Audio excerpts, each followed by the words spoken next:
본문은 출애굽기의 시작인 1장의 말씀입니다. 본문의 시작 부분인 1절에서부터 7절까지는 야곱과 함께 애굽으로 이주한 야곱 아들들에 대한 명단과 또한 애굽에서의 이스라엘 자손의 번성에 대해서 기록하고 있습니다.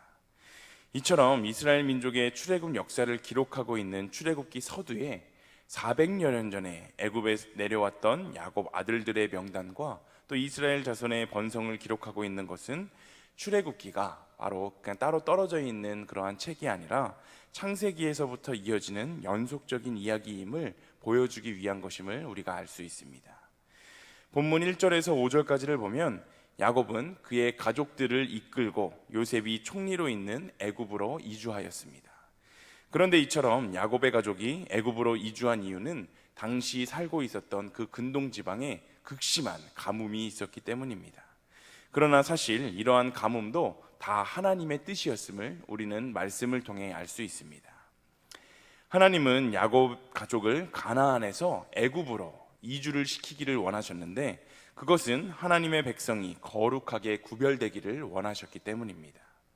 당시 창세기 34장과 35장의 기록을 살펴보면 하나님께서 택한 백성이었던 그의 야곱과 그의 아들들은 가나안에 살면서 가나안 족속들의 부패한 생활 모습들을 그대로 행하며 하나님의 자녀로서 거룩하게 구별된 모습으로 삶을 살아내지 못했음을 우리가 보게 됩니다. 그래서 하나님은 당신이 택한 백성들을 애굽으로 이주시켜서 그 가나안에 부패하고 그 타락했던 그 문화들로부터 분리시키고자 하셨던 것입니다. 하나님은 당신이 택한 백성은 타락하고 부패하지 않게 세상과는 구별되고 거룩한 모습으로 삶을 살아내기를 원하시는 분이십니다. 그 이유는 바로 하나님, 우리가 믿고 따르는 그 하나님께서 거룩하신 분이시기 때문입니다. 레위기 19장 2절은 이렇게 이야기합니다. 너는 이스라엘 자손의 온 회중에게 말하여 이르라. 너희는 거룩하라. 이는 나 여호와 너희 하나님이 거룩함이니라. 아멘. 하나님은 당신이 거룩하듯 당신이 택한 백성들도 거룩하기를 원하시는 분이십니다. 우리는 이 이야기를 듣고 하나님이 당시 이스라엘 백성들, 당신이 택하셨던 그 백성들이 거룩하기를 원하셨구나 라고 생각하며 그저 이 말씀을 넘기면 안 됩니다. 하나님은 오늘을 살아가고 있는 우리에게도 동일한 명령을 하시며 동일한 기대를 하고 계시기 때문입니다. 그러므로 우리는 타락한 세상의 것들로부터 스스로를 거룩하게 구별시켜 하나님의 택한 백성으로서의 합당한 삶을 살아내야 하는 것입니다.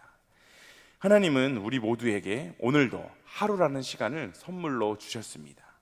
우리는 하나님이 주신 이 시간을 그저 세상의 것에 취해서 세상의 것을 즐기면서 의미 없이 보내는 것이 아니라 세상과는 구별된 모습으로 진정한 하나님의 자녀된 모습으로 오늘 하루를 살아내야 하는 것입니다.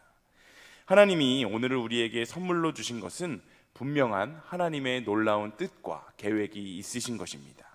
그러하기에 우리는 오늘을 선물로 주신 하나님께 감사하는 마음으로 오늘 하루를 살아가며 또한 나의 거룩하게 구별된 삶을 통해 세상 사람들에게 하나님을 알리는 하루를 오늘 살아내겠노라 결단하며 나아갔으면 좋겠습니다.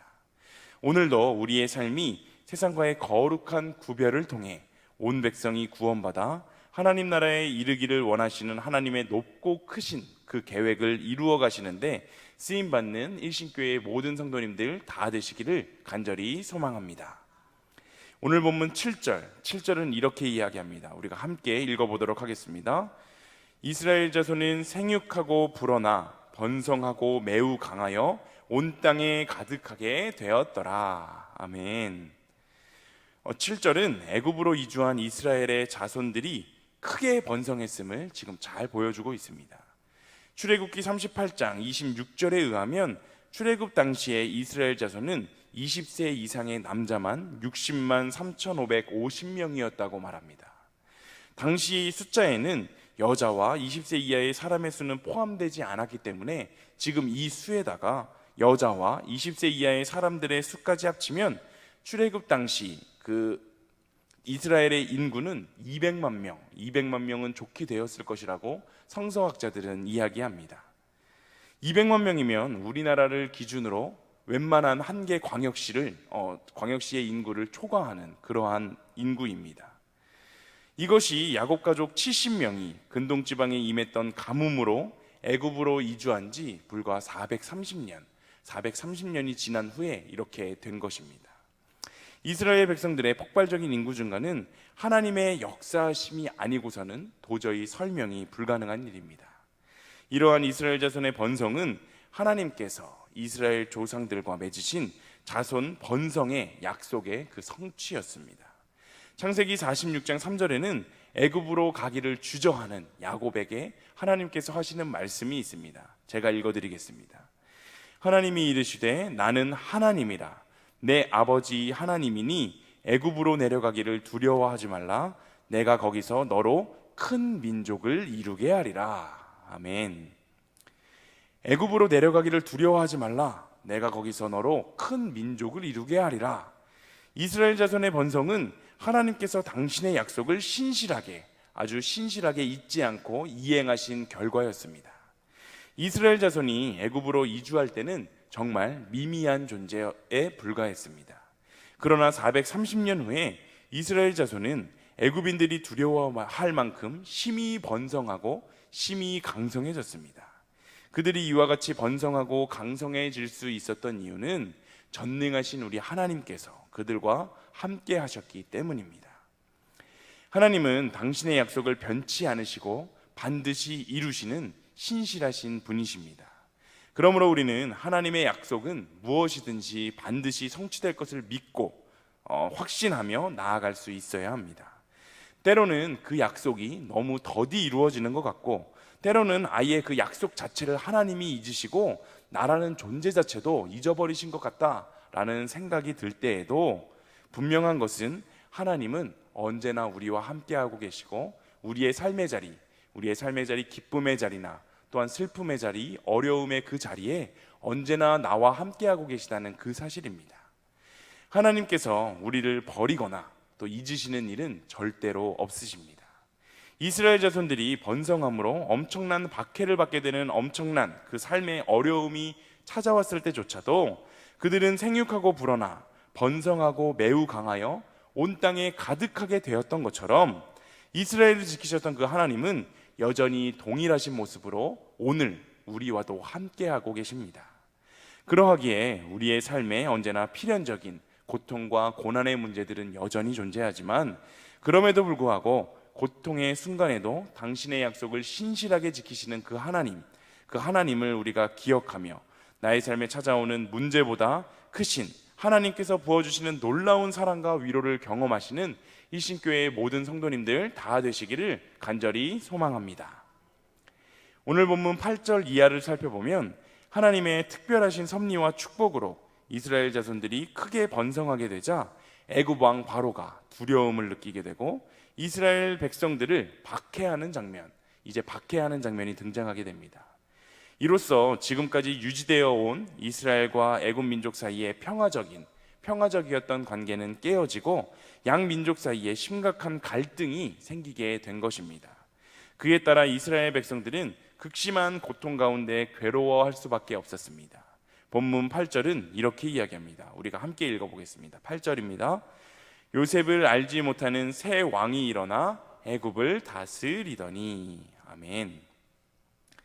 이 본문을 보면 이스라엘 자손들이 요셉을 알지 못하는 새 왕의 등장으로 모진 고난을 당한 사실을 우리가 알게 됩니다.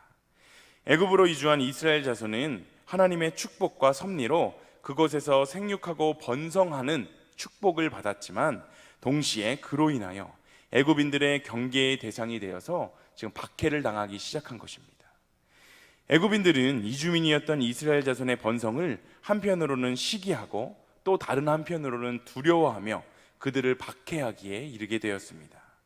그런데 이것은 애굽인의 입장에서 보면 당연한 일이기도 합니다. 우리는 언제나 이스라엘 백성의 입장에서 섰기 때문에 우리가 이해할 때는 그 애굽인들의 박해를 이해할 수 없을 수 있을지 모르겠지만, 애굽인의 입장에서 보면 너무나도 당연한 일입니다. 아니, 이주민이 원주민보다 더 번성한다면 어떤 원주민들이 좋아할 수 있겠습니까? 이주민이 원주민보다 더 강성해진다면 어느 나라라도 자기들의 생존의 차원에서 이주민들을 압제하고 억압할 수밖에 없을 것입니다. 우리나라는 이전부터 외국인들에 대한 반감, 혹은 반감까지는 아니어도 거부감이 다른 나라들보다는 조금 더 심한 것 같고 또 심하다고 들었습니다. TV 프로그램 중 다큐멘터리들을 보면 이주 노동자, 외국인들이 우리나라에 정착하기가 심히 어렵고 또 다문화 가정에 대한 시선이 2022년이 된 지금도 여전히 곱지 않다는 것들을 우리가 많이 보게 됩니다. 실제로 저도 서울 외곽에 살다가 서울 한복판인 이 중구로 이사를 오니까 외국인들을 많이 보게 되는데 저는 사실 외국인들을 볼 때마다 조금 신기한 생각이 여전히 듭니다. 여러 가지 이 외국인들이 점점 우리나라에 많이 살게 되는 여러 가지 이유가 있겠지만 그 중에 가장 큰 이유는 바로 3D 업종 깊이, 우리나라 사람들의 3D 업종의 깊이가 굉장히 큰 영향이 있다고 합니다. 우리가 하고 싶어 하지 않는 어렵고 더럽고 위험한 일들을 하는 직종에 수많은 외국인 노동자들이 들어와서 우리를 대신하여 그러한 일들을 감당해 주고 있습니다. 그러나 그런 이주민들에 대한 우리의 곱지 않은 시선 중에 하나는 바로 건강보험에 있다는 기사를 보게 되었습니다. 우리나라 직장 가입자들이 많은 보험료를 부담하는 상황에서 외부자에 대한 거부감들이 굉장히 크다는 것입니다. 흔히 알고 있듯이 우리나라가 외국에 비해 이 의료 시스템이 아주 선진화되어 있고 심지어 우리나라 학생들이 외국에서 유학을 하다가도 뭔가 몸에 아픈 병들이 생기면 우리나라로 다시 돌아와서 그 병들을 치료받고 또다시 외국 유학길에 오르는 것들을 우리가 보지 않습니까? 그러나 기사를 통해서 팩트를 체크해 보니 외국인 건강보험 재정 수지는 수천억 원 흑자라고 합니다. 분명한 것은 이주민들이 한국 사회의 밑단을 지탱하고 있으며 이들이 아프다거나 우리의 곱지 않은 시선으로 사라지게 된다면 그로 인한 우리나라의 피해가 우리에게 상당함을 우리는 인정해야 합니다. 그럼에도 불구하고 우리는 우리와 다른 모습을 하고 있는 이주민들을 포용하기보다는 여전히 그들에게 대한 거부감을 갖고 이런저러한 이유들로 그들을 받아들이지 못하고 있는 실정입니다. 우리나라뿐만이 아닙니다. 우리나라 청년들도 유학을 꿈꿀 때 흔히 생각하는 곳이 미국입니다.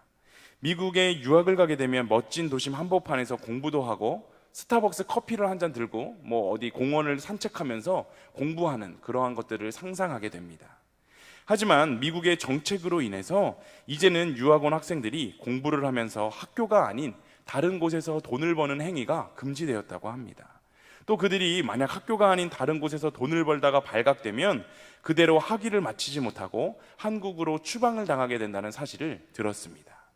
이렇게 다른 나라에서 이주민으로서의 삶을 살아간다는 것은 서러움과 어려움이 너무나도 많을 수밖에 없습니다. 이러한 맥락에서 우리 성도들이 이 세상에서 당하는 고난을 살펴보면 어찌 보면 당연하다고 생각할 수 있을 것 같습니다. 왜냐하면 그리스도인들이 현재 거주하고 있는 이 세상은 우리들의 본향이 아니라 우리가 우리의 본향인 하늘나라로 가기 전까지 일시적으로 머무는 곳이기 때문입니다. 우리가 살고 있는 이 세상은 빛과 진리를 미워하는 어둠과 죄악의 권세자인 사단과 악한 자들의 활동 무대이며 또 그들의 홈그라운드라고 볼 수 있기 때문입니다. 우리는 그들의 세상의 이주민이고 그 이주민인 우리 그리스도인의 번성은 원주민들에게는 큰 위협이며 근심이기에 원주민들의 박해는 어쩔 수 없다라고 생각해 볼 수 있습니다. 그러므로 우리가 이 시간 반드시 기억해야 할 것은 우리는 이 세상의 원주민이 아니라 이주민이다라는 사실입니다. 우리가 이주민이기 때문에 세상에서 박해를 받을 때 그것을 이상하게 여기거나 박해로 인해서 낙심하면 안 됩니다. 우리는 세상에서 박해를 받을 때 그 박해를 이기고 또 이 세상을 잠시 나그네로 살아가는 우리들이 감내해야 할 지극히 당연한 일로 여기고 오히려 그것을 하나님의 진짜 백성이 된 증거이구나, 나에게 세상에서 찾아오는 이러한 박해들은 내가 이 세상의 원주민이 아니라 이주민이라는 사실을 잘 보여주는 것이구나 라고 생각하며 우리는 그 모든 고난들을 잘 감내할 수 있어야 합니다. 오늘 본문 11절은 이렇게 이야기하는데 우리가 함께 읽어보도록 하겠습니다. 감독들을 그들 위에 세우고 그들에게 무거운 짐을 지워 괴롭게 하여 그들에게 바로를 위하여 국고성 비돔과 라암셋을 건축하게 하니라. 아멘.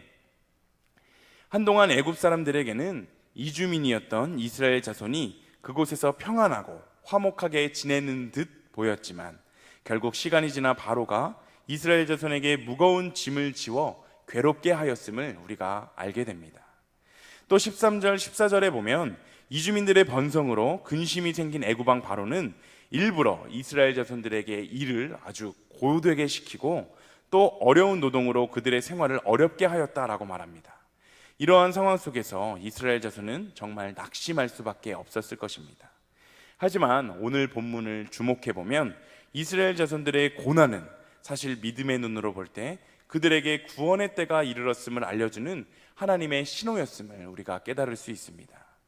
만일 이스라엘 백성들이 애굽에서 고통을 받지 않고 계속하여 평안한 생활을 하였다면 그들이 하나님의 출애굽 명령에 순종하여 그 기름진 애굽 땅과 먹고 마시던 모든 생활들을 버리고 황량한 광야로 순종하며 나아갈 수 있었을까요?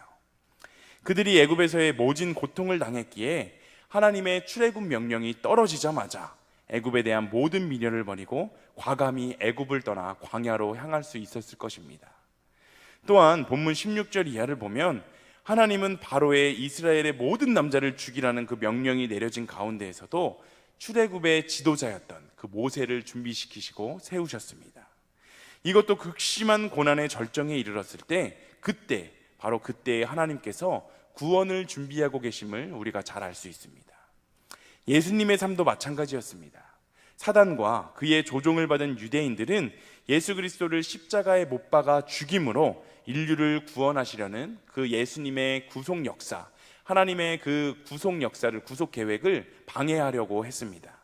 그러나 예수님이 십자가에 달려 돌아가신 그 사건은 그리스도를 따르던 모든 이들에게는 가장 큰 시련과 고난이었을지 모르지만 그 시련과 고난의 절정을 통해 하나님은 오히려 십자가에 예수님이 달려 돌아가시고 3일 만에 부활하게 하심으로 그 어려움의 순간을, 그 바로 어려움의 순간을 온 인류를 구원하는 결정적인 기회로 삼으시지 않았습니까?